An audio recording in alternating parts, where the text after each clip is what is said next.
great help. This is exciting. Also, I'm so happy. soon Let me stop talking. Secretary of Defense, who, when we get finished this, will be sworn in a moment.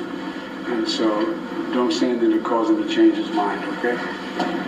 But all kidding aside, this is reinstating a position that previous commanders and as well as the secretaries have supported.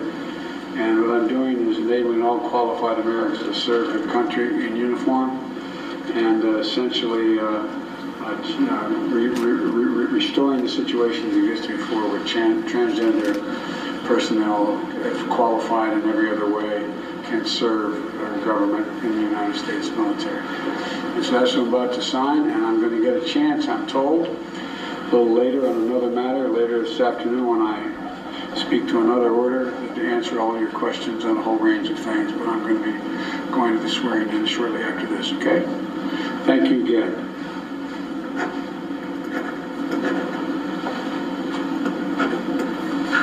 All right. Thank you. Thank you guys. I know it's a long way to come. Just for that. Go, come on, you guys, let's move. Let's go, please. Go, guys, let's go.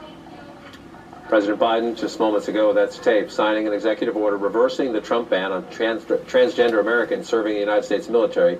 The president standing there with the Vice President, Kamala Harris, and the Secretary of Defense and the Chairman of the Joint Chiefs of Staff. He said he will take questions later today.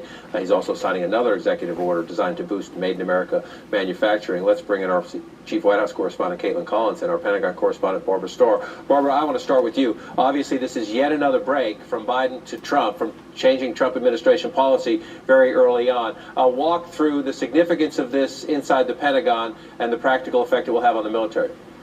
Well, there are currently about 1,600 transgender persons serving in the United States military, according to advocates in that community.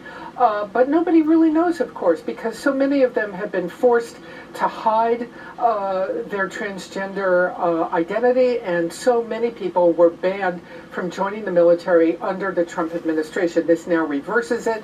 There will be some need to put some very specific things back into place so everyone has the opportunity to join the United States military who is physically fit to serve, as President Biden and the new Defense Secretary Lloyd Austin have said.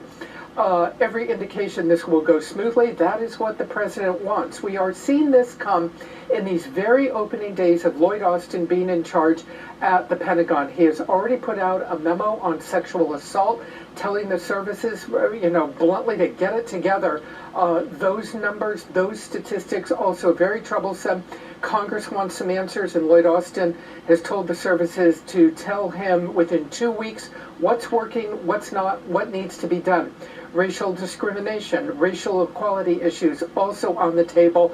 Perhaps most significant at the moment, Austin and General Mark Milley, who you saw there, the chairman of the Joint Chiefs, working together on recommendations on how to detect, prevent, and deal with extremism in the ranks of the U.S. military, whether it's white supremacists or violent extremists or whatever. They are really struggling to find a way ahead on this, especially in the wake of the insurrection on the U.S. Capitol January 6th. We haven't heard a lot about it, but we do know. I'm so happy. Oh my God, I'm so happy. Is Oh my a topic God. front and center. I'm so happy. Really working on some recommendations. Oh my God. Austin wanting to get those